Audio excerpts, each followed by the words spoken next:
साथ चलने से पहले राम नाम का संकीर्तन करते हैं, उसके बाद में अपनी कथा की ओर चलेंगे। सीताराम सीताराम सीताराम जय सीताराम।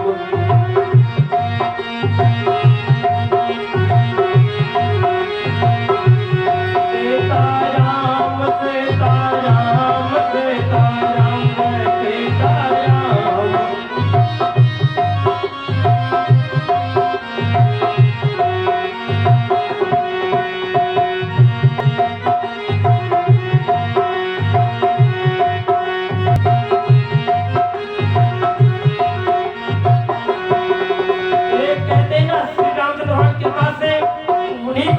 भगवान मिलते हैं कि कौन के ऊपर होती है।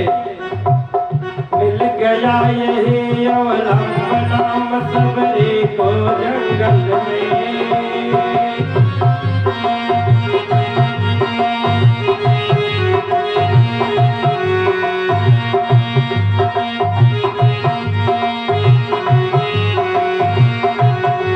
मिल गया यही अवलंबन सबरी को जंगल में।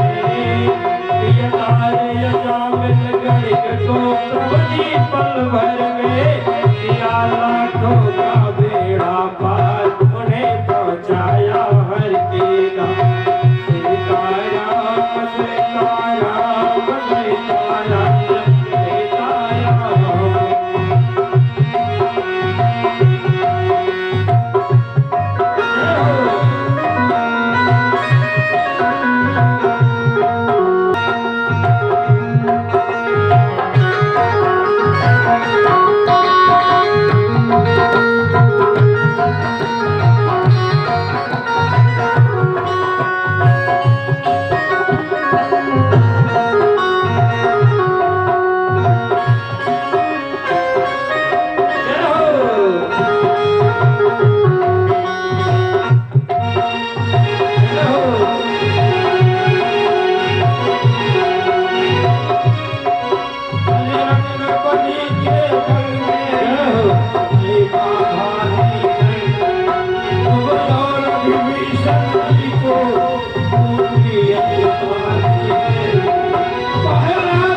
तो कहते हैं आज यहाँ पर श्री रामचंद्र भगवान के विवाह का अवसर है और उन्हीं का बोला जाएगा, क्योंकि श्री रामचंद्र भगवान जब गए थे तो फिर उस समय अवसर अवसर की बात होती है।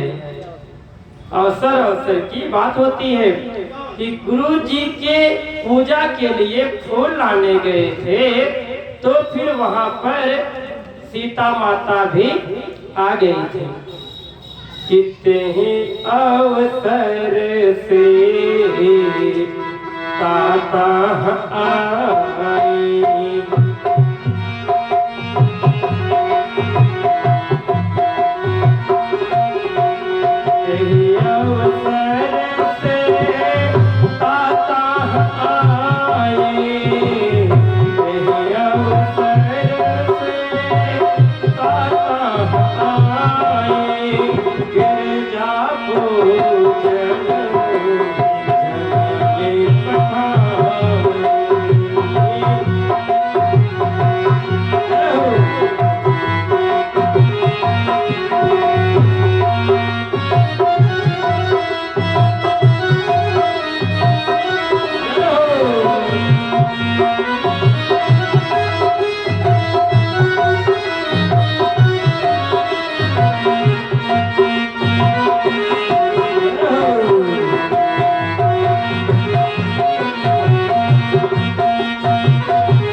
अवसर में ही, अवसर पाने पर ही यदि इंसान अपने आप को समझ जाए और समझा ले तो उसी में सबसे बड़ी बड़ाई होती है। क्योंकि अवसर एक बार और आया था, कितने ही अवसर भंजन महि भारा,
कि जब परशुराम जी वहां पर पहुंच गए, जब वहां पर धनुष को श्री रामचंद्र भगवान तोड़ डाले तो उसकी आवाज सुन करके परशुराम जी वहां पर पहुंच गए। ते ही अवसर सोने शिव धनु भंगा,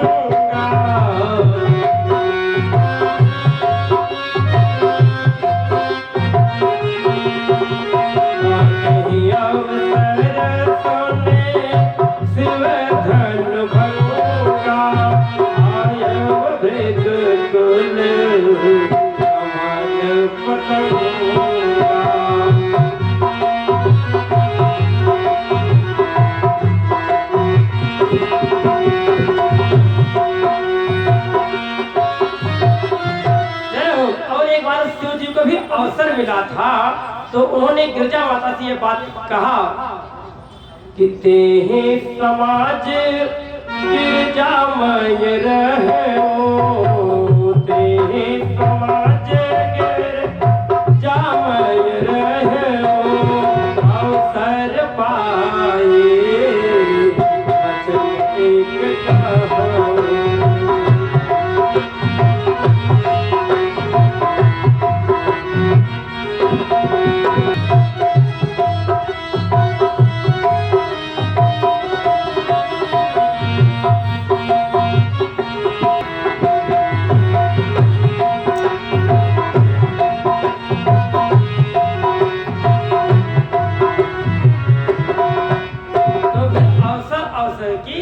बात होती है, इसलिए श्री रामचंद्र भगवान का जन्म होना भी अति आवश्यक था और उनका विवाह भी अति आवश्यक था। क्योंकि श्री रामचंद्र भगवान और लक्ष्मण जी जब वन में थे तो भी वहां पर आपस में वो विचार कर रहे थे। और क्या कहते हैं हम कि रावण से मेघनाद ये कहता था कि पिताजी बिना कोई सिद्धि शक्ति के प्राप्ति के बिना हम विवाह नहीं करेंगे। तो फिर उन्होंने कहा कि हे मेघनाद, रावण ने अपने पुत्र को समझाया कि बिना विवाह के तुम कोई सिद्धि शक्ति प्राप्त ही नहीं कर सकते हो। बिना विवाह के कोई सिद्धि शक्ति प्राप्त नहीं कर सकते हो। और श्री रामचंद्र भगवान को भी धनुष तोड़ने के बाद ही वो सिद्ध धनुष मिली, सिद्ध धनुष मिली सारंग, जिसका नाम था सारंग। दधीच जी की हड्डी से बनी हुई 3 धनुष थी और क्या कहते हैं एक वज्र था। शिव दधीच बल जो कछ भाषा तन धन तजो वचन पण राखा। उसके बाद में शिव दधीच बल जो कछ भाषा, शिव दधीच बल जो कछ भाषा तन धन तजो वचन पण राखा।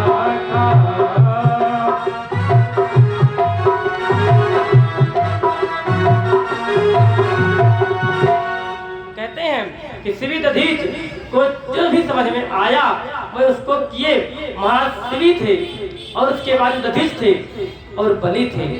शिवी की कथा इस प्रकार की है। एक दिन की बात है कि महाराज शिवी बहुत दानी थे। तो फिर उन्होंने अपने लिए और अपने प्रजा के लिए सर्वस्व अपना निछावर किया, दान किया। दानियों में भी उनका नाम लिखा जाता है।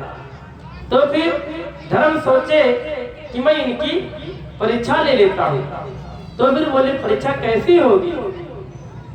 तो धर्म बन गए बाज और धर्मों को बुलाए कबूतर।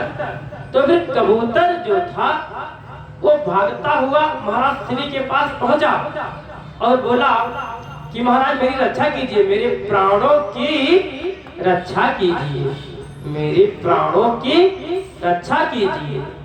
तो फिर उन्होंने कहा कि आपके प्राण की रक्षा कैसे होगी? हे कबूतर, आपके प्राण की रक्षा कैसे होगी? तो फिर बाज वहां पर पहुंच गया। तो फिर बाज ने कहा कि हे महाराज शिवी, यदि आप इस कबूतर को बचाना चाहते हो तो फिर मुझे इसके बदले आपको कुछ देना होगा। तो उन्होंने कहा कि क्या चाहिए, मैं देने के लिए तैयार हूँ। तो फिर धर्म के रूप में बाज तो थे ही। तो फिर बाज ने कहा कि मुझे जो चाहिए आप दे नहीं पाओगे। तो महाराज शिवी ने कहा कि ऐसी कौन सी वस्तु है, कौन सी चीज है जो हम देने के लिए इनकार कर सके? ऐसी कोई वस्तु मेरे पास नहीं है जो हम देने के लिए इनकार कर सके। सब कुछ देने के लिए ही है। ये शरीर, ये धन, ये बल, ये बुद्धि, विवेक सब धर्म और पुण्य में ही लगाना चाहिए, लेकिन मैं इस कबूतर को नहीं दूंगा। तो फिर उन्होंने कहा कि आप मुझे इसके बदले इसी के बराबर तौल करके मांस दे दीजिए। तो राजा शिवी बड़े दयालु थे। उन्होंने कहा बस इतनी ही बात है, सोचिए अपना एक अंग काट देंगे कहीं का। कबूतर ज्यादा ज्यादा 8 किलो, 1 किलो का होगा, 100 किलो का होगा। तो फिर अपना एक हाथ रखे, एक हाथ रखे तो फिर वो कबूतर भी ओजन होता दिखाई दिया। कबूतर ओजन है, हाथ आपका हल्का है। फिर दूसरा हाथ रखिए पलड़े पर, फिर भी कबूतर ओजन था, हाथ हल्का हो गया। इस तरह से हर अंग जब अपना रखते चले गए तराजू पर, तो अंत में यदि कबूतर ओजन होता हुआ चला गया तो महाराज शिवी स्वयं पलड़े पर चढ़ गए, अपने आप को समर्पित कर दिए महाराज शिवी की, क्योंकि उन्होंने आत्मसमर्पण कर दिया कि मुझे ही पूरा का पूरा आप खा लीजिए, लेकिन इस कबूतर को छोड़ दीजिए। कबूतर के प्राणों की रक्षा करना मेरा धर्म है। ये बात सच है। यदि प्रजा पाप करते तो पाप का भागीदार राजा भी होता है, शिष्य पाप करता है उस पाप भागीदार गुरु भी होता है, बच्चा पाप करता है उसके भागीदार माता पिता होते हैं। यदि पति पाप करता है तो पत्नी भी पाप की भागीदार होती है, इसे 4 में ही बताया गया है।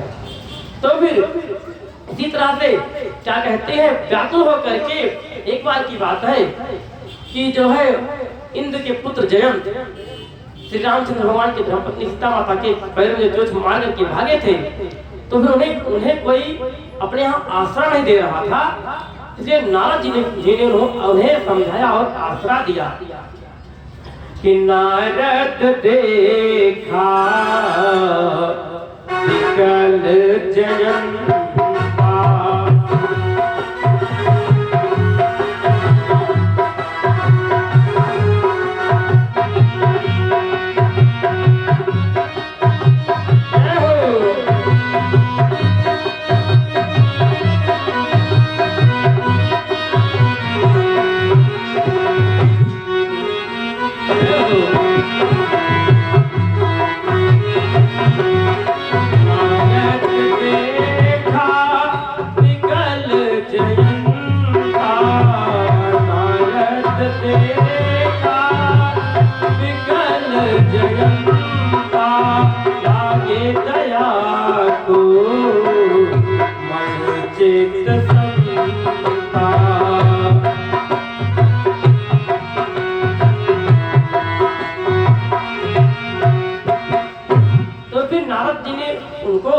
सहारा दिया कि आप जो है तुरंत श्री रामचंद्र भगवान के पास चले जाइए और आपको बचाने वाला इस संसार में कोई नहीं है, केवल श्री राम ही इस ब्रह्मास्त्र से तुम्हारी रक्षा कर सकते हैं। तो फिर उन्होंने श्री रामचंद्र भगवान के पास गया और उनसे अन्य विनय करने लगा, हे प्रभु मुझे छोड़ दीजिए, मैं कृत कर्म जनित फल पायो,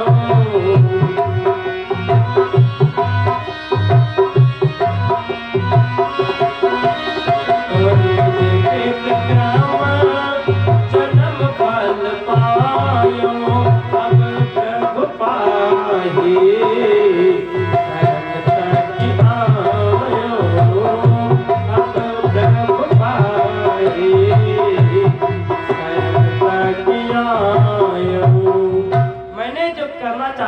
मैंने आपकी बुद्धि और बल का था, मुझे समझना था, तो फिर मैं समझ गया, इसीलिए हे नारायण परमात्मा आपके पास मैं आ गया और अब मुझे आप क्षमा कीजिए, मेरे ऊपर दया कीजिए। तो फिर उन्होंने कहा कि हे जयंत, मैं तुम्हें माफ नहीं करूंगा, माफ तुम्हें सीता करेंगी, क्योंकि आपने उनके चरणों में चोट मारा है, वही आपको माफ कर सकती। दर्द किसको कितना होता है वो समझ जाता है, पीड़ा किसको कितनी होती है वो समझ जाता है, तो वो समझ गई थी यदि मुझे जैसी पीड़ा हुई है इसी तरह यदि मारा गया तो इंद्र के पत्नी को भी इस तरह से पीड़ा होगी। सची पुरंदराभ्याम नमः, सची उनकी पत्नी को कितनी पीड़ा होगी, ये भी किसी का लाल है और मैं भी एक माँ हूँ। तो फिर माता पिता का धर्म होता है कि अपने बच्चों को माफ कर देना, क्षमा वरण को चाहिए, छोटन को उत्पात। उन्होंने कहा सोने कृपाल यति भारत बानी, सोने कृपाल यति भारत बानी, एक नयन करे ताजा पानी,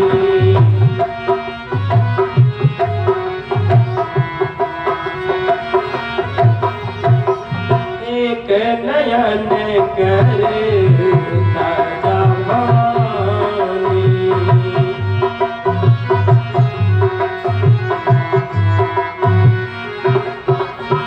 कहते हैं जिसका जितना दंड हो उससे सजा उतनी ही मिलनी चाहिए, उससे अधिक सजा नहीं मिलनी चाहिए। सीता के चरणों में मार करके चोट जयंत ने बहुत बड़ी गलती की, उसने अपनी एक आंख उसी से फोड़वाया। उस गलती से यदि वो ना चाहता कि मैं प्रभु श्री रामचंद्र भगवान साक्षात पार ब्रह्म है, एक नारायण एक परमात्मा है, उनके बलों का मैं अनुमान क्यों लगाऊं, अथाह बल है, उनकी बल की महिमा इतनी है कि कोई उसे समझ नहीं पाया, क्योंकि शिव बाबा भी श्री रामचंद्र भगवान को ध्यान में कभी कभार पाते हैं, नहीं तो नहीं पाते हैं। इसलिए कहते हैं जा स्वरूप शिव ध्यान न पावा, माया मृत पाछे शोधा। तो फिर शिव जैसे बहुत बड़े बड़े देवता महादेव जो है वे श्री रामचंद्र भगवान की महिमा का हमेशा गुणगान और बखान करते हैं। इसीलिए श्री रामचंद्र भगवान की कृपा से सबको उनमें प्रीत रखना चाहिए। जानता श्री रामचंद्र भगवान को वही है, कौन कि सोई जानव जेहि देव जनाई।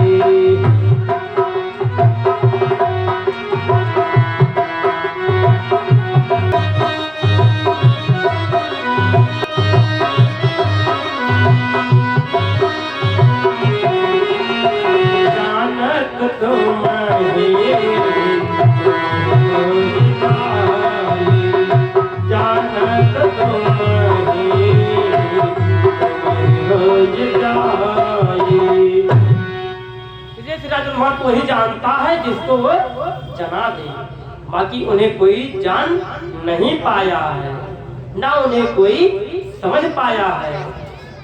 क्योंकि यहाँ तक राजा दशरथ के कुल में अवतार लिए थे, लेकिन दशरथ भी राम राम करते हुए चले गए, लेकिन राम नहीं मिले। राम तो वन में थे।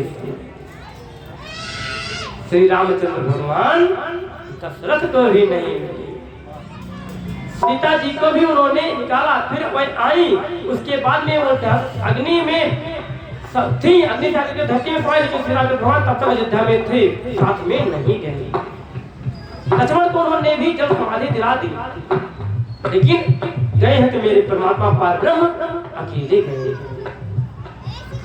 इसीलिए कहते हैं कि भगवान ने सबको प्रीत और विश्वास रखना चाहिए। कलयुग सम नहीं आन युग जो नर कर विश्वास, गाय राम गुण गण विमल भवतर बिनहि प्रयास। इसे कहते हैं कि यही कल काल न साधन दूजा,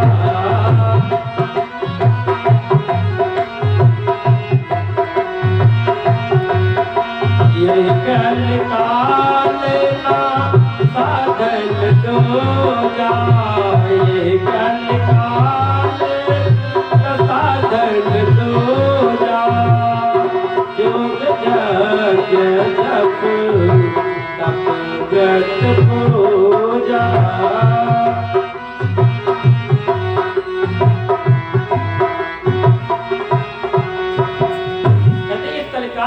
कुछ भी साधन दूजा नहीं है, केवल जो यज्ञ कीजिए, तप कीजिए, प्रभु के नाम का गुणगान कीजिए, विकथा सुनिए, और जब यज्ञ कीजिए और विश्वास कीजिए, यही साधन है।